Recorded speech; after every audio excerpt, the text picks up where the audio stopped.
Okay, thank you all so much for coming. My name is Tom Gross. I will serve as sort of the announcer of the speakers this evening. I'm the supervisor of the Prince George's County Planning Department's Historic Preservation Section. Thank you all so much for coming to our annual Historic Preservation Reception here at beautiful Montpelier Historic Site Museum and where we're sitting right now, the Montpelier Arts Center. To officially welcome us, I would like to bring up to the stage the Honorable Delegate Nicole Williams. Thank you, Tom. Good evening, everyone. Good evening. So I was given a bunch of notes, some of which about the background of the site, but that's on the back of your program. But I do want to welcome you to this wonderful event that takes place every year where we honor and commemorate just all of the people who work in this space around history and historic preservation here in Prince George's County. It's extremely important that we remember our past so that we dare not to repeat it in the future. And so the historic assets we have here in Prince George's County, there are 473 actually county designated historic sites and districts. And 110 sites and districts here in Prince George's County alone have been listed in the National Register of Historic Places. And we're actually home to 6 national historic landmarks, including Montpelier, right here where we sit. This beautiful art center that's located here on the property offers a really diverse range of art experiences for all ages and studio space and facilities for local artists. If you haven't been here to take a class or just to peruse the art and the various exhibits that they have here, I really encourage you to come back and do so. It's just a wonderful, wonderful space and a treasure here in Prince George's County. And historic preservation is about partnerships. And so the commission partners with the Maryland National Cap and Park and Planning Commission to recognize both of our public and privately owned historic sites. Also with the Prince George's County Historical Society, which you'll hear from later on, which was founded in 1952, as well as the Anacostia Trails Heritage Area. And so you're probably wondering, okay, well, why is Delegate Williams up here doing the welcome? I'm not a commissioner. I don't work for M-NCPPC. I serve on the Judiciary Committee in Annapolis. So, you know, criminal law, torts, family law, none of that has anything to do with that.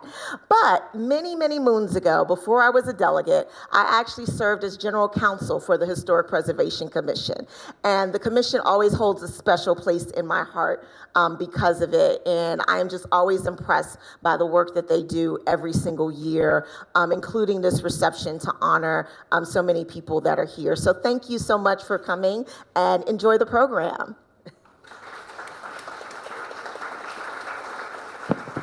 Thank you so much, Delegate Williams. And Chair Thompson of the Historic Preservation Commission, if you'd like to come and give us a few words.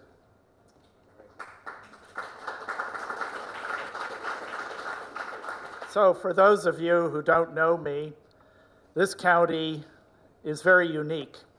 It has a guy who can't see as chair of the Historic Preservation Commission. And I want to tell you, there's a certain advantage to that. I'm not biased until you open your mouth. Everybody's equal in my eyes. As chair of the Historic Preservation Commission, the commission has met quietly, most of the time, for almost 45 years. And no, I haven't been doing it for 45 years, but I'm working on it. The commissioners over that almost 45 years work as volunteers. We're not paid, no per diem. We don't have a budget. What we do have is access to the world's greatest staff in the historic preservation section. Yeah.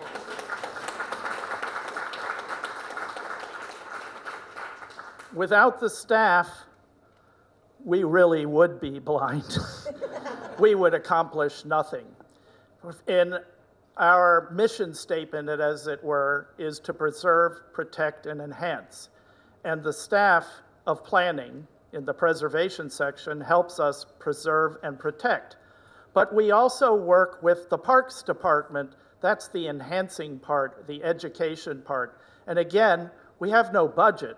So we couldn't do any of our ordinance subtitle mission without the staff of Park and Planning.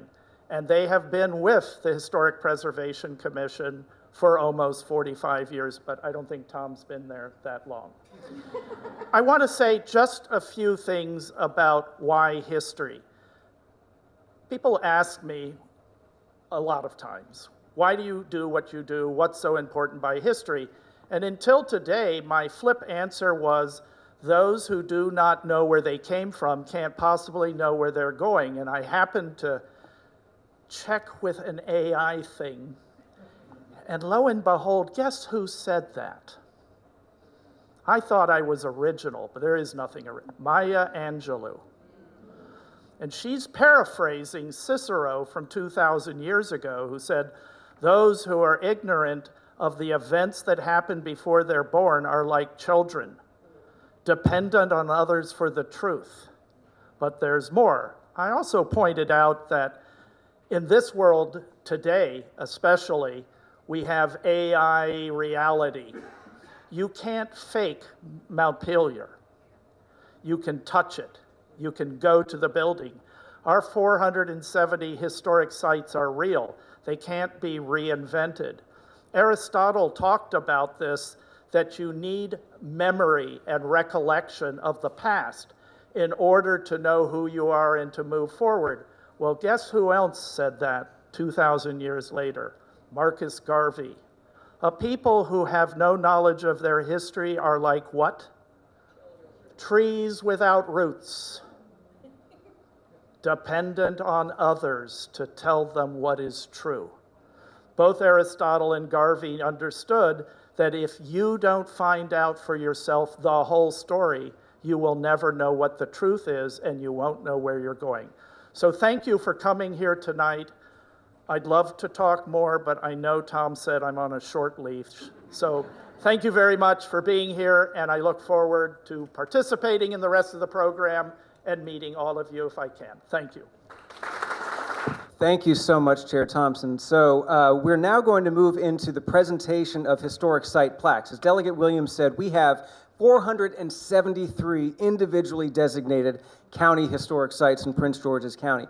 One of the cool things you get to do if you are a county historic site is get a bronze plaque. Not everyone takes us up on that, but we offer it every year. And this evening we are proud to present 4 historic site plaques, and I'm going to ask HPC Commissioner Susan Pruden to come on up. And also, I believe there may be one other HPC Commissioner, Mayor Kelly Porter of the CDC Pleasant, who just walked in. So if he makes it up here, he can be part of this as well. My name is Susan Pruden, and on behalf of the Prince George's County Historic Preservation Commission, it is my pleasure to present Prince George's County historic site plaques to 4 properties this evening.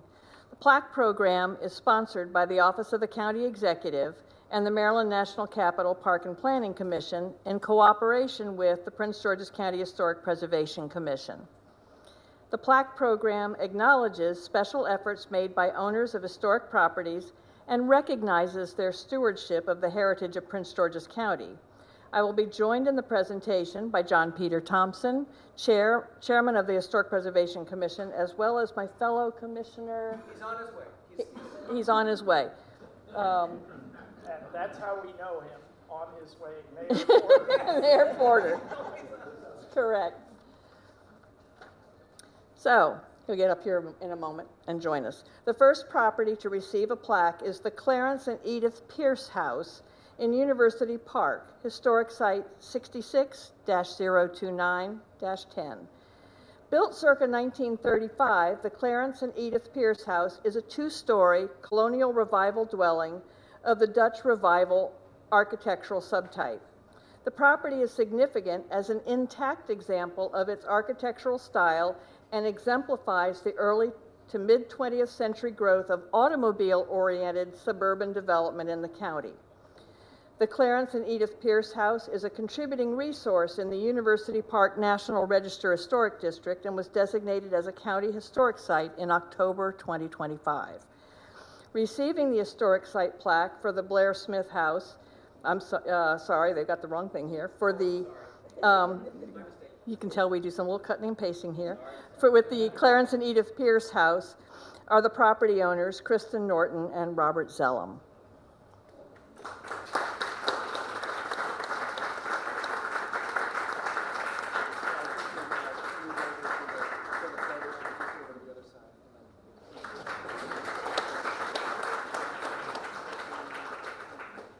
The next plaque is presented to the Marilander Hughes House in College Park, Historic Site 66-037-51. The Marilander Hughes House is a circa 1946 two-story colonial revival dwelling. The property is significant as a substantially intact example of simplified colonial revival style domestic architecture in the Calvert Hills section of College Park. The property also embodies the heritage theme of streetcar suburb development in Prince George's County in the early 20th century. The Marilander Hughes House is a contributing resource in the Calvert Hills National Register Historic District and was also designated as a county historic site in October 2025. The property owners could not join us this evening, but we accept the plaque on their behalf.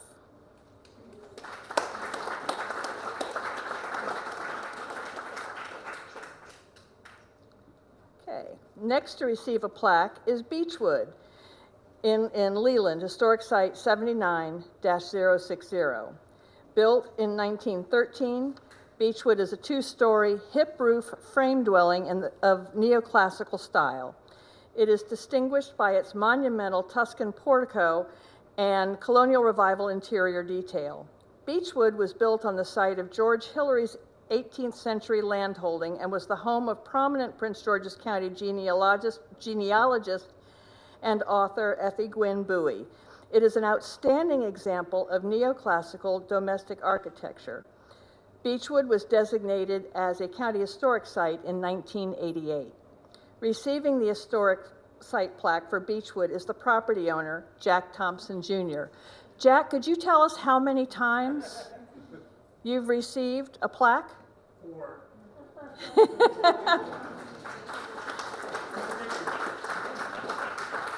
Come on up.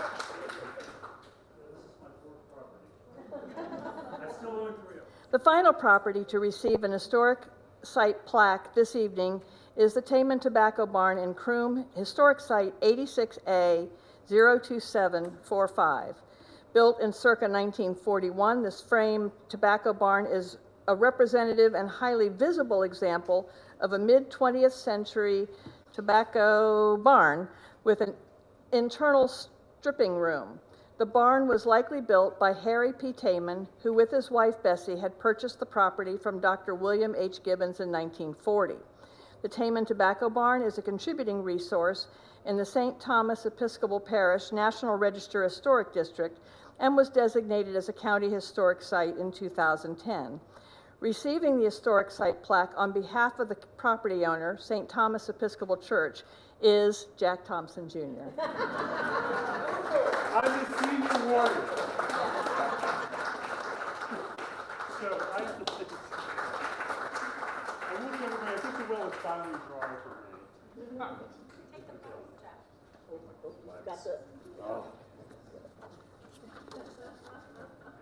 And that concludes my portion. Okay. This is where somebody points out a seat. No, I'm just going to leave you standing. Thank you so much, and congratulations to our four historic site owners, 2 of them represented by Mr. Thompson. Maybe next year you'll get number 5. You have to buy another historic site. So we're next going to move on to awards presented by the Prince George's County Historical Society. It was mentioned by Delegate Williams that preservation really is about partnerships here in Prince George's County, and one of our key partners and our main nonprofit stakeholder in terms of history and historic preservation in the county is the Prince George's County Historical Society. Been around for over 70 years, and we will turn it over to the president of the society, Donna Schneider, for the St. George's Day Awards.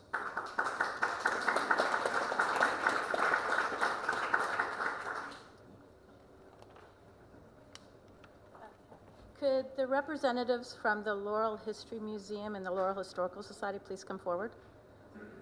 We would like to recognize our sister historical society, the Laurel Historical Society, for its 50th anniversary in 2025, and the Laurel History Museum for its 30th anniversary this year. The Laurel Historical Society began as the Laurel Horizon Society in 1975. They have worked to preserve the Laurel community's history and promote its cultural heritage.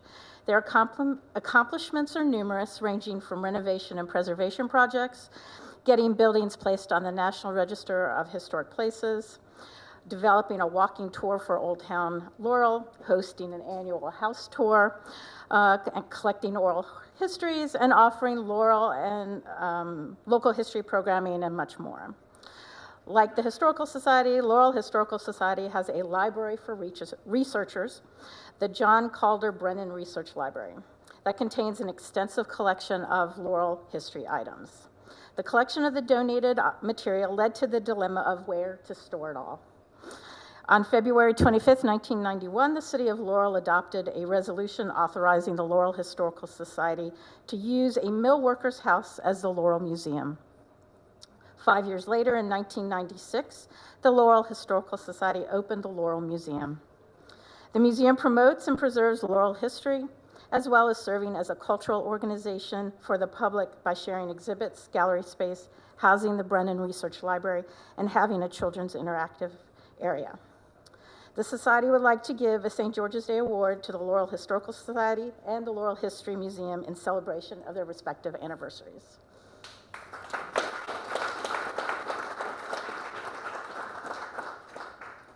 Sorry. Whoops, sorry. It stuck to the floor. Could representatives from the Cheverly Historic District come forward? If anybody's here? Oh, come on. Not on purpose, but Come on over, Susan. Okay. I'll just give it to I you. supported this when it happened. Okay. So the Cheverly Historic District was added to the National Register of Historic Places on July 5th, 2024. The designation recognizes Cheverly's historic and architectural significance that encompasses the oldest dwellings and the first 11 platted sections of the town. It was a 5-year process to gain this recognition, and it is a testament of the Cheverly community's efforts to preserve and celebrate its history. The district's significance is as an intact early 20th century suburb of Washington, D.C., that developed as a result of careful and controlled planning efforts and grew in response to regional population growth. Cheverly addressed the area housing shortages of the period and had convenient commuter access for residents. It also had a significant concentration of buildings that are united by physical and historical development and visual continuity. Due to restrictive covenants, Cheverly began as an exclusive white suburban development. In the mid-1950s, upper, middle, and professional class African-American homebuyers began to acquire property in Cheverly's 4th Ward. The 4th Ward became a center of civil rights activism that produced a number of local African-American politicians. To add to its significance for its role in the desegregation of suburban Prince George's County, the Cheverly Historic District has also been identified as containing the largest known collection of kit houses in Prince George's County. The Society would like to recognize the Cheverly Historic District for its National Register of Historic Places designation with a St. George's Day Award.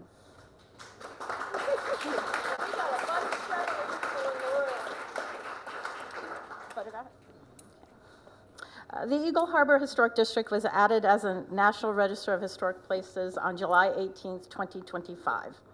Eagle Harbor is a historic waterfront African-American resort town in the county. It was established by Walter L. Bean, a white real estate developer, and his wife, Ida E. Bean, in the spring of 1925. 300 properties were sold before the Great Depression and the end of the steamboat travel in the Chesapeake Bay stemmed the tide of purchasers. Due to a steep increase in county property taxes, the early lot owners sought to take a stronger hand in governance and sought incorporation of the town. It was incorporated in 1929 and served as an exclusive haven where middle-class Black families from Washington, D.C. area and Baltimore could enjoy the Patuxent River during the segregation. The historic district encompasses the developed land within the town of Eagle Harbor, as it was subdivided in 1925, and also includes Truman Point, which was annexed by the town in 2013, and is an important historical site associated with the community's early development. The houses in the district represent a coherent collection of small 1 and 1.5 story residents of the type commonly found in modest resort colonies, colonies of the late 19th and early 20th centuries. The houses are frequently oriented toward the Patuxent River and feature porches with views of the water.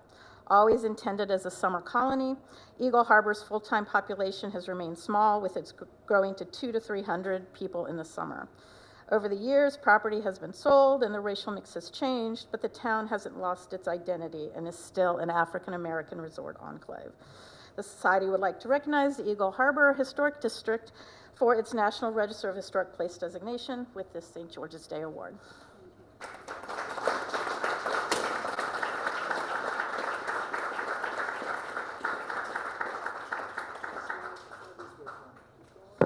Unfortunately, the next recipient, Sarah Bourne, was not able to join us tonight, but I wanted to read her write-up. I met Sarah while we were both working on the Tricentennial Committee, so you can guess how long ago that was. After the Tricentennial, we kept in touch, and she introduced me to the Prince George's County Historical Society, and she convinced me to be on the board.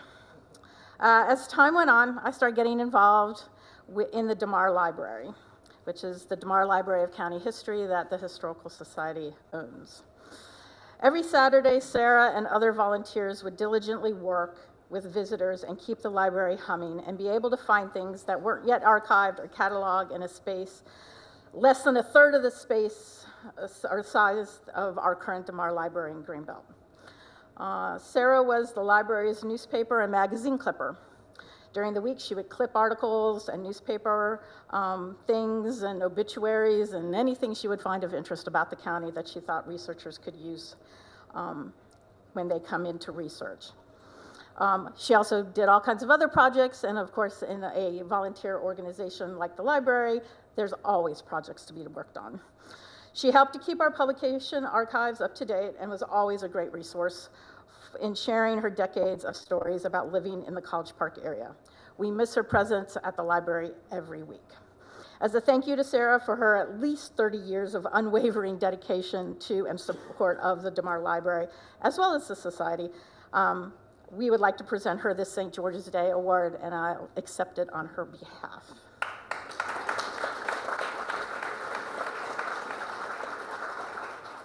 And our last award is for Mr. Lee Fleming, if he would like to come forward, please.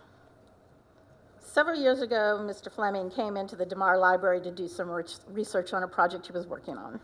He spent time talking to our historian, Susan Pearl, and as he progressed, I eventually was pulled into Lee's orbit and got interested in what he was working on.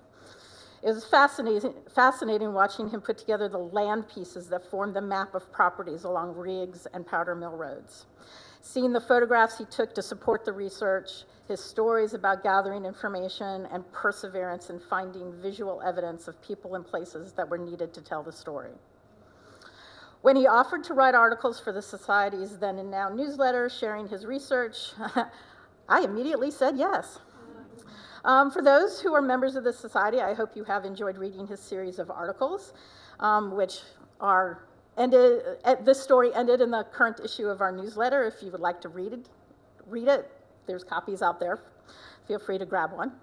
And he has teased that he has more articles to come on other topics.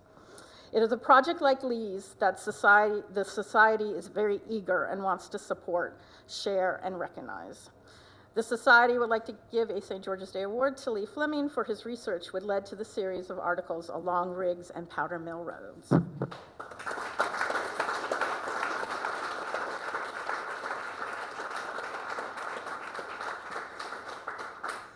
Thank you so much, Donna, for the awards of the Historical Society. Again, such an important partner in the work we do here in Prince George's County.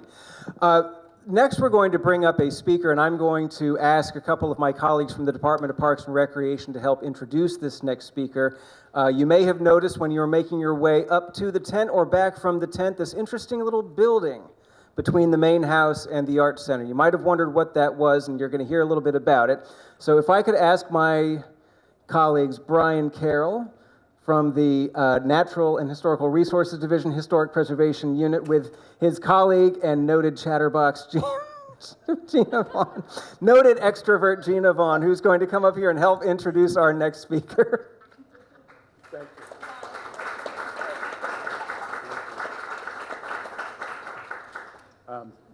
Gina's doing this under duress, I just have to say that.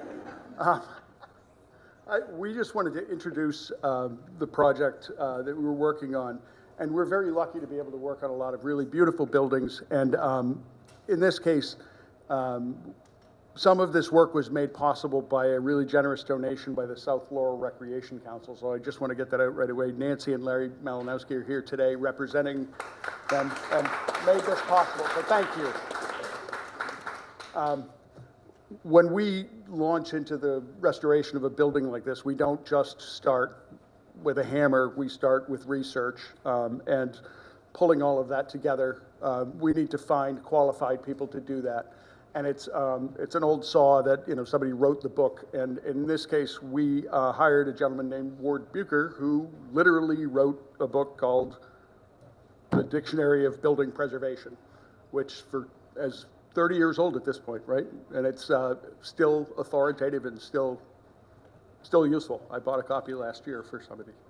And so Ward was helping us with the project. One of the things that we are able to do with this project is we had the drawings done to a standard for the Historic American Building Survey, which is part of the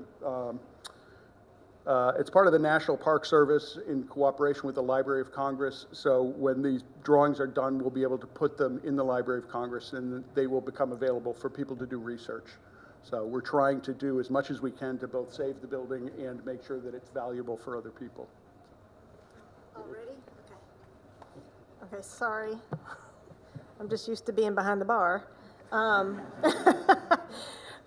So what we did is we noticed that there were some restoration issues. There were some things that needed to be done to the summer house for a couple of years now.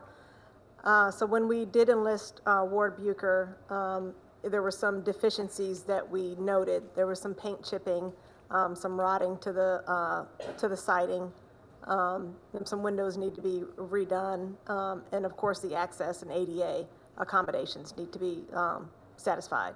We also noticed that there was some electrical issues going on and drainage, and so we will address those probably within the next couple of months. And like Brian said, we got some funding. Thank you to the generous donors. We also have some capital improvement funds that have come forth, and so we plan to spend a lot of time on this building and restoring it to its proper context within the next couple of months. Did I do okay? In order to tell you about the project, we want to bring up Ward Bucher, the architect responsible for this, 5 decades of experience, and literally wrote the book on it.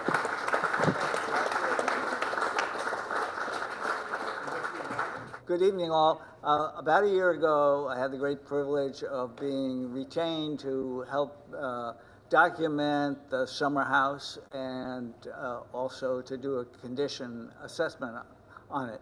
I've only been given 8 minutes, so this evening I'm not going to tell you all the results, but I'm going to talk about a few mysteries that were solved and some that are still ongoing related to the summer house.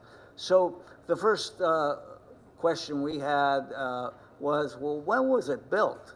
And the historical documents said it was built in 1796, Thomas Snowden's era.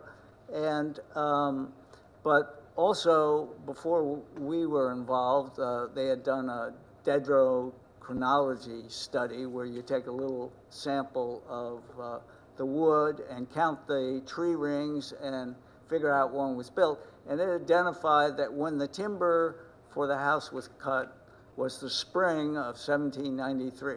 So that's pretty close documentation. We've also worked on a number of timber projects, and the timber framers tell us that the wood stays green until the log's cut for 2 or 3 years. So we think that's a really good date. mystery solved. Another issue, which when we looked at the building, we did these documentation drawings and measured the building very carefully. We found that between the siding boards, they were all sloping towards one side of the building. And so there were two possible culprits. You know, either the sills down at the bottom were rotting away, which unfortunately we find in a lot of buildings, or maybe the ground settled. We investigated, we found that back in 2013, Oak Grove Restoration Company had removed all the first floor boards and done some repairs. They did find some deterioration of some joists, but the sills were pretty much intact, so that culprit got off.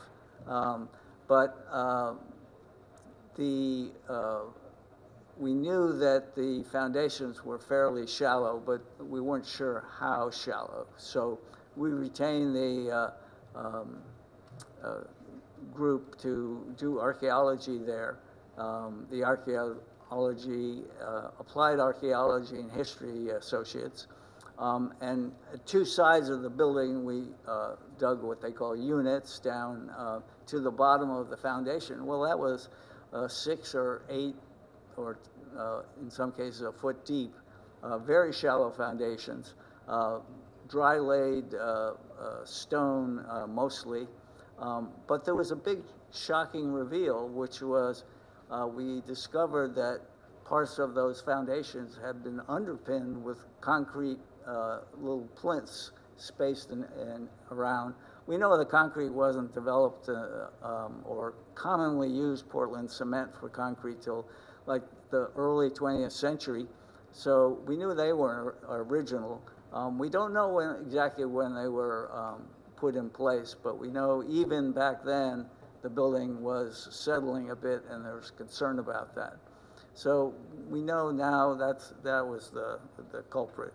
One of our mysteries was, well, what color was the building? Right now it's kind of a light yellow color based on a early paint analysis.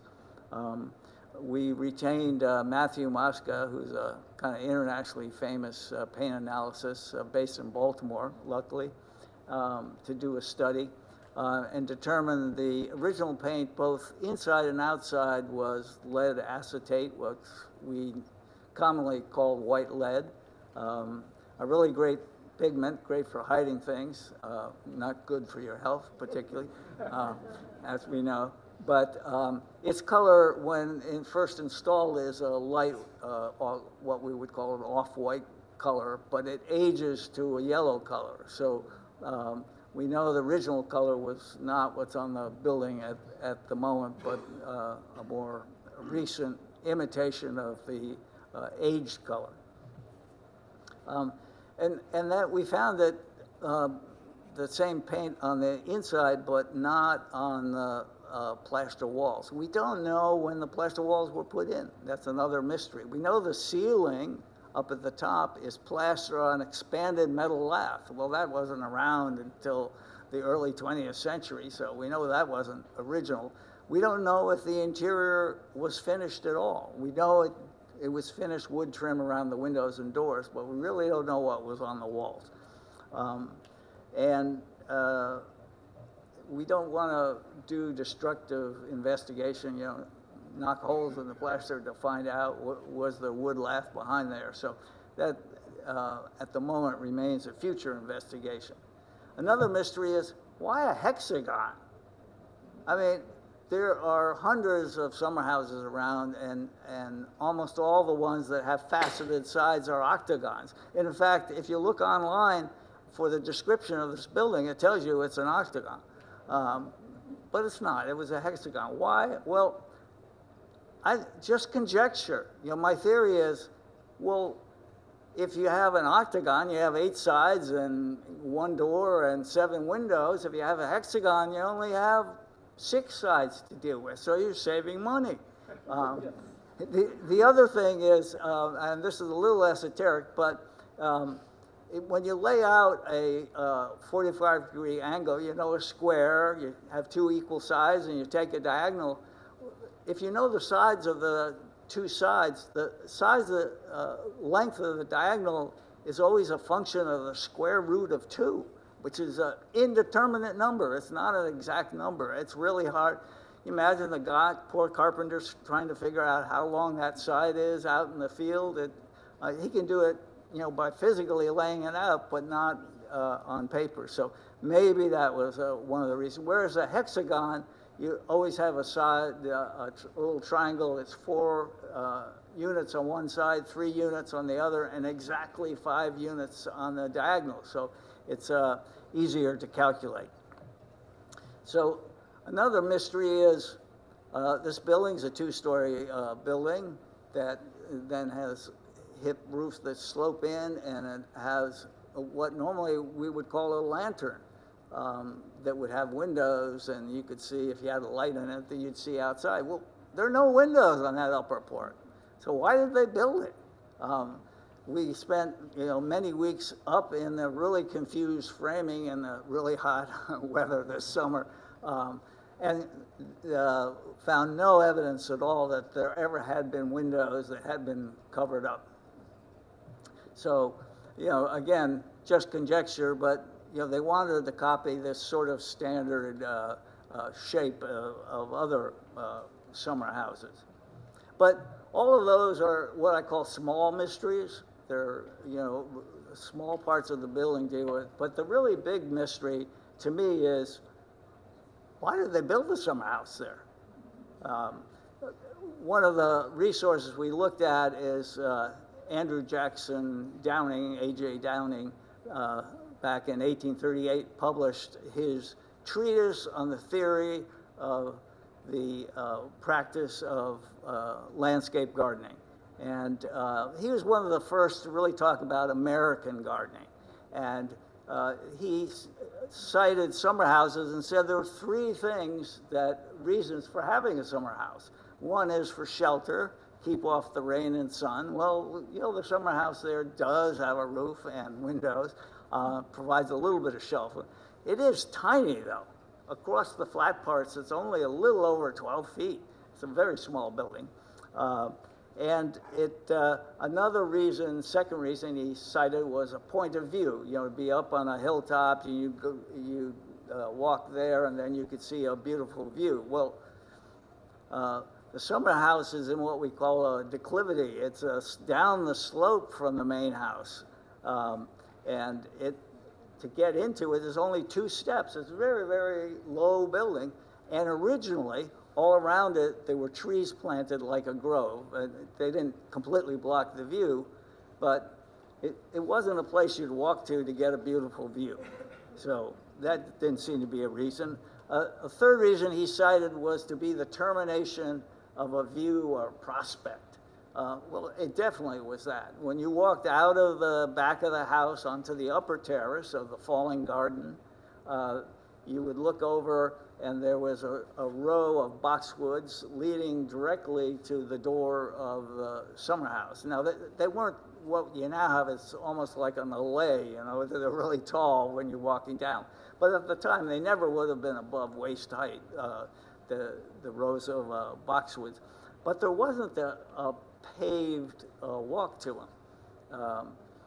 There is from the front door of the house down to the lower level of the fallen garden is a paved walk, but not over to the summer house. So the summer house was really there as something to look at.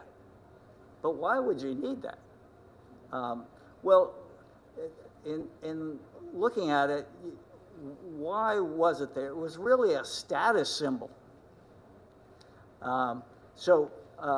And the best example of that, in 1772, Charles Wilson Peale did a painting of William Paca, the famous guy from Annapolis, and he is standing there, and his right hand is on a plinth, and on top of that plinth is a bust of Tully.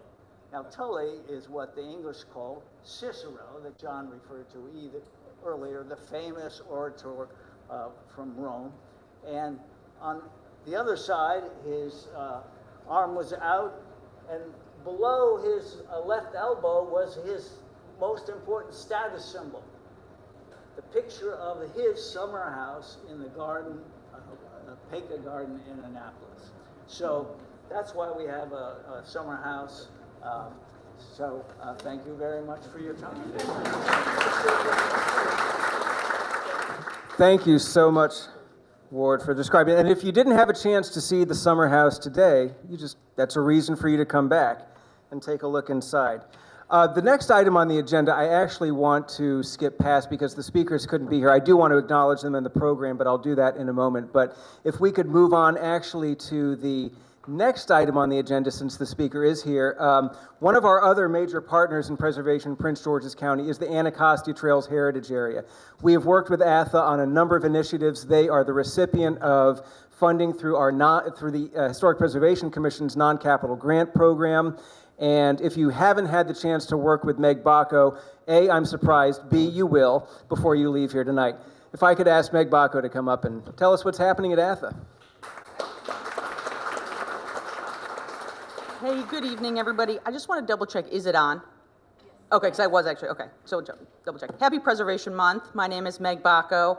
I have the honor of being the executive director of the Heritage Area. We are a small nonprofit 501c3 that works within a state framework called the Heritage Areas Program. There's 13 other ones. They are the places you should check out when you're looking to go anywhere outside of Prince George's, which, you know, whatever. And we work within some of their framework, even though we are independent. And recently they did a strategic plan, and I really agreed with the three strategies that after many meetings sort of came through. And it was community enhancement, cultural tourism, and sustainability. And I think without any of those three, this program, the Heritage Areas, that for about 25 years now has helped serve and has enjoyed the relationships and the projects and programs that have come together here in Prince George's County. So I'm now pleased to say that about this time last year, we were working on getting official designation as a countywide entity. That has gone through as of late May last year. And what that really means is that we can now provide official technical assistance, even though I would have, certainly answered the phone and answered an email and certainly a site visit. But it does provide eligibility for grants and other programs outside of the friendliness of being part of a heritage area. That is now can be offered to heritage districts, historic sites, nonprofits, and municipalities alike. So, and it's been a real pleasure to connect and reconnect with a lot of people who were outside of our original boundary. Many of them are here today. So we've got Upper Notley Hall, we have Surratt House, we have Eagle Harbor. Those places are so important to the work that we do now that to have perceived that we would have continued to exclude them from the program, now in hindsight sort of seems like a misstep, and I'm very pleased to have been the leader of the organization when we've been able to do that. So definitely wanted to share that about things that I presented last year and then sort of update you on that for this year. So that was last year. This year, 250. Okay, it is the USM semi-quincentennial. I've been working on that for 2 to 3 years, sometimes still get it wrong.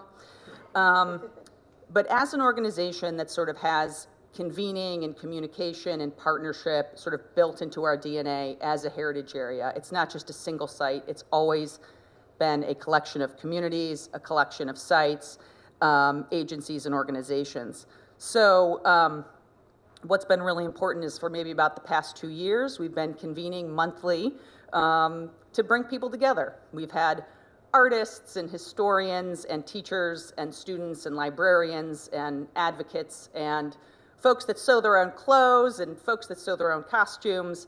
And we've had just a wonderful sort of reconvening or convening of sort of that original spirit of the heritage area.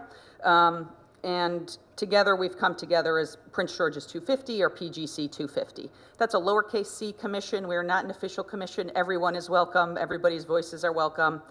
And one of the ways that our organization has been able to pick up Prince George's 250 and US 250 and sort of run with it is the infrastructure of being the heritage area to begin with. And then also, I have to give a shout out to my colleague, Grace Harness, who is here with me today. They are part of the State Department of Service and Civic Innovation. It's only been around for 3 years. It was an initiative of Governor Moore to provide service and work development opportunities. And anything related to PGC 250, Grace has done, so I want to make sure that they get recognition as well. So some of the things that I'd like to share with you about what we're doing under the sort of PGC 250 umbrella. Thankfully I can share a lot today, and it's not even the end of May, because a lot of the work has gone in ahead of time to bring people together. So just last November, we brought in an expert in ethical historical interpretation and provided at no cost the opportunity for 15 Prince Georgians to get credentials from the National Association of Interpretation. That's a credential they can carry with them through the rest of their careers. With the county's genealogical societies, we hosted 3 online webinars and then an amazing bus trip where we went to the research repositories, including the Historical Society, to remind people and engage people that we have these wonderful assets, and very lucky to have the volunteers that run them every day, so that one day a year we can show up with a bus of 30 people and sort of rummage through all your things and not help put them back. We hired a researcher to create 4 new entries for our Civil Rights Trail, which is a bilingual website, and those were focused on the enduring legacy of Black municipal leadership. And Eagle Harbor was one of those stories, as well as North Brentwood and others. We've hosted 1 of 3 bilingual history and ecology boat tours. There are 2 more. Please join us in June. I'm wrapping up here, and of course, we wanted to do a Keystone event. We weren't messing with July 4th, right? Okay. So we are hosting the We the People Prince George's 250 Block Party. All of those words are intentionally in that name to tell you you are invited, to tell you that we recognize this as the best way to showcase all the people and places of Prince George's County. It is going to be on Saturday, May 30th in Bowie. We invite you to take a part of all-day activities, cultural performances, historical discussions, arts activities, music, pop-up museum, food trucks, bounce house. So please do not miss it. It is a once-in-a-lifetime opportunity, except for some of you who I think maybe were around for the, okay. Anyway, so what I love about that list, truly, is that it hits on all of the main themes of the heritage area, which are arts, history, culture, and nature, and all of the ways that those focus areas can shine either independently or in different combinations. So each of those, you got a boat, you got history, you got a block party, you got music. All of these things are coming together in a way that I proudly think that the heritage area does quite well and does in service of you all, so that we can keep up with you and your amazing projects. So these are just a couple of events in 1 year, but we all know in this room we're working on it all day, every day, and so I just also want to acknowledge all the awardees and say congratulations, and to enjoy the rest of this evening and the rest of the 250 year. Don't miss it, don't blink. I'll be back in 8 years talking about Maryland 400. Get ready. Thank you. Thank you so much, Meg. It's always interesting to hear about everything that ATHA does. We see a piece of it again in our office, whether it's through the non-capital grant program or some of the other projects that we get involved in, but it's always interesting to hear. I did just want to take a moment. There is an item in the program about the Prince George's Heritage Awards that the University of Maryland gives out every year to one or a couple of its students that are graduating. The UMD graduation was scheduled for yesterday, and they were supposed to be here this evening. Unfortunately, the weather was even shakier yesterday, so graduation was moved to this evening. So we are very sorry to miss Professor Susan Kern of the Historic Preservation Program at UMD. We're very sorry to miss the 2 students that were being honored. But I did just want to recognize them very quickly. And first of all, I know there are a few people in the room that are affiliated with Prince George's Heritage. Could you raise your hand if you are? I know Bob is. There were a couple others that I think that had to leave. But this is something that is funded through the Prince George's Heritage Group in collaboration with the University of Maryland. And they awarded 2 Prince George's Heritage Fellowship Awards to 2 students this year, and I just want to briefly mention their names. One was Ismael or Ishi Gonzalez Prieto, who is graduating. Oh my gosh, you're here! How are you here? I thought you. I'm so glad you're here. Okay, can you come up? I have nothing to give you because Susan's not here, but this is one of your awardees. It's so exciting, and so as I understand.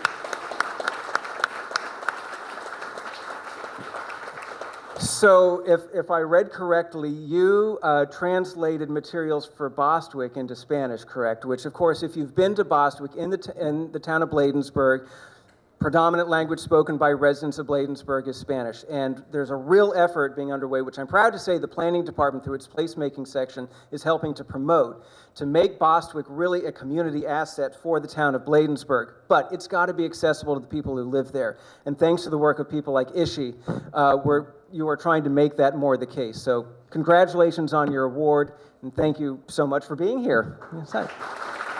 Now, did we get lucky twice? Is Adriana Hammond here? Okay, unfortunately not. But I think there is Brian Draper still here from Hornbeck Libraries? Okay, so Adriana Hammond, as I understand, has worked in the special collections.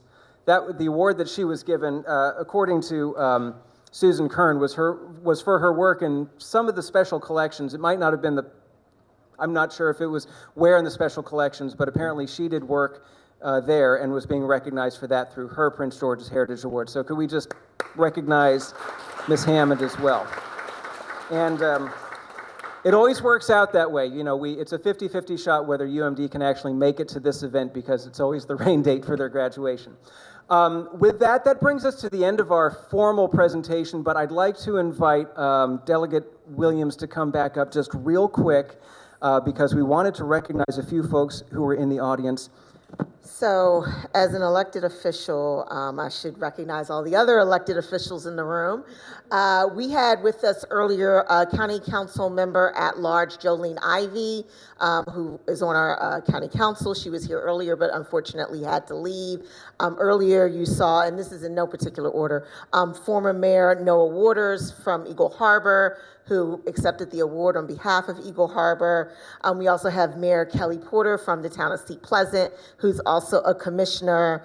I don't know if Charles Colbert, the mayor of Upper Marlboro, is still here, but he was here earlier. And then I represent District 22, so one of the mayors from my district, Robert Crossland, I don't know if he's still here, the mayor of Hyattsville. We also had Kashina Cross, who's a council member from the town of Glen Arden, as well as Saria Belwin, who's the superintendent of the National Park Service National Capital East. Is she? No? Okay. And then Mr. Apache, who is the principal emissary of Chief Mark Tayak, of the Piscataway Indian Nation. Thank you so much for being here, sir.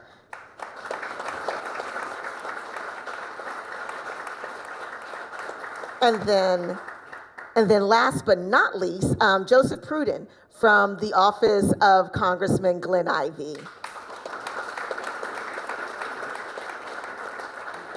So just wanted to acknowledge all of my fellow folks in service, and so thank you.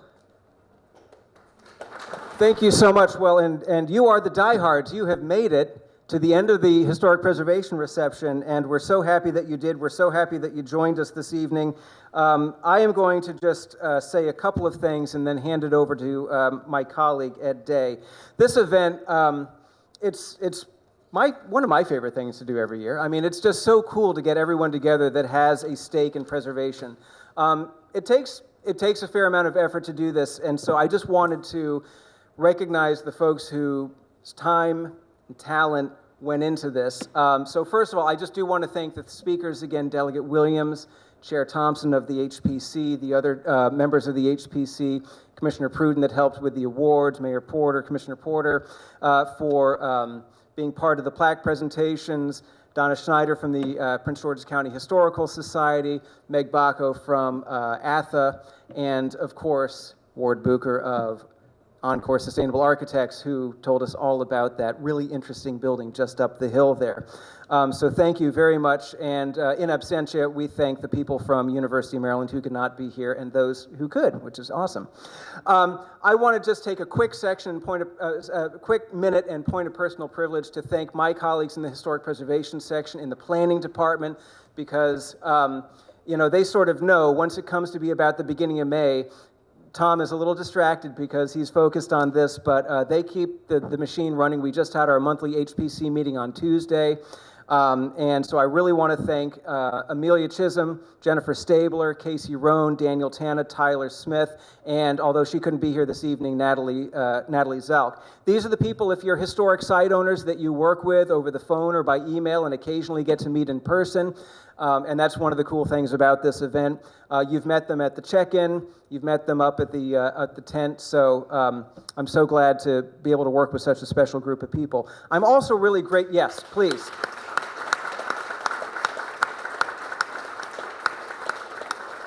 I also want to recognize the support that our section gets from the leadership of the Prince George's County Planning Department. We are incredibly lucky to have a leadership structure in place that really values the work that we do in the Historic Preservation section.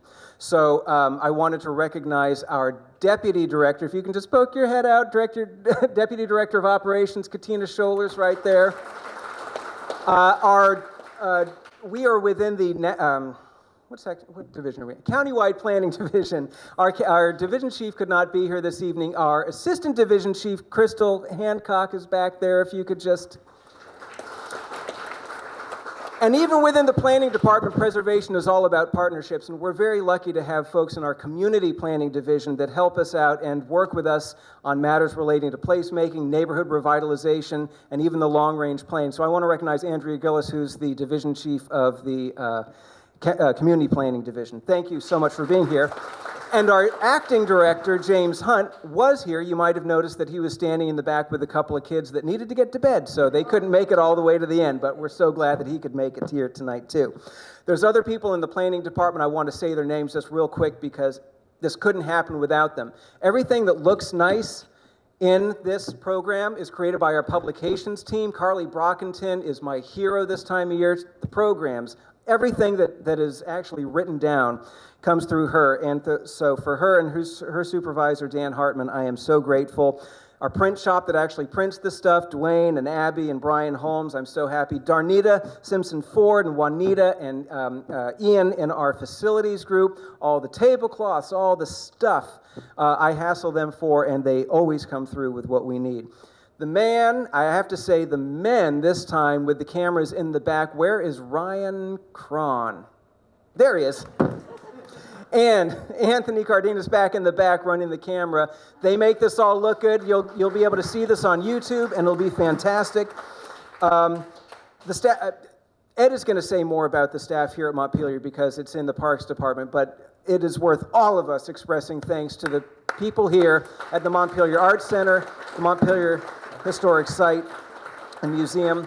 And with that, thank you so much for coming, and I'm going to turn it over for the final word to a man that we're really all here to celebrate, a man possessing both integrity and significance, Ed Day, Chief Preservation Officer. My brother. I think we have a few boxes to check, right? Like, so Mary Jerkowitz from Montpelier, Don, yep. Edna, Stacy, who helped serve you food tonight. Let's give them a round of applause. I don't know. Yeah. They've left. I think they're cleaning up right now. And then I have to say thank you. Thank you, Tom. It's a pleasure to work with you on this every year. And I also want to thank former Chairman Sam Parker, who told me, Ed, we love to hear you speak. And when you get up there at the end, take 15, 20 minutes. So you can blame him. We do have a great partnership. We work intra-departmentally, and it's just fantastic. Like I said, we want to thank everybody at the site. In the other corner over there is a gal sitting down right now listening. Sonia Kitchen. Sonia, you want to come back around? She's Arts and Cultural Heritage. And just say hello, let them see your face. And she supports us. She's been a partner of mine for a long time. She's an Assistant Division Chief with Arts and Cultural Heritage. And I want to thank my division chief, Chris Fanning, who helped me kind of roll this, bankroll this thing. And there's a lot of work that goes into it. And then my incredible team, Brian, Carol, wherever he went, and then Gina, you heard her. Gina's so funny, and you can't get her up here. But when she goes, you can see that little spark that comes to her eyes. So I think that's about it. I mean, I want to leave them with a couple plums. Is that okay? All right. So we've all had a lot of change lately, and some of us in M-NCPPC have had some abrupt change, but historic preservation teaches us that change itself is not new. The places we care for have endured wars, hardship, bondage, and freedom, loss and renewal, political disagreement, and moments of uncertainty every bit as profound as our own. And yet they remain still connecting people, place, history to one another. That is why this work matters. Preservation is not simply about old buildings or monuments. It's about memory, stewardship, and helping communities remain grounded through a shared sense of place and history. As we approach Memorial Day weekend, it's fitting that we remember those who made the ultimate sacrifice to our country. In a fast-moving world, remembrance in itself is an act of stewardship, and we steward a lot of monuments in Bladensburg, Peace Cross, the War of 1812 Monument, Vietnam, World War II, and now the 9/11 Memorial. So we're doing work on all those right now, and that's what we steward. So let's keep those people in our memories. And that's all I got. That was, Sam, I cut it down from 15 minutes. I want to leave you guys with some plums. Anyway, thank you so much. It was a great event. We'll see you next year. Next year. Drive home safe. Yes, drive safely. What else can we say? That's it. All right, thank your neighbor. If we stay up here any longer, we'll sing. They're going to hate us. Thank you all. Good night.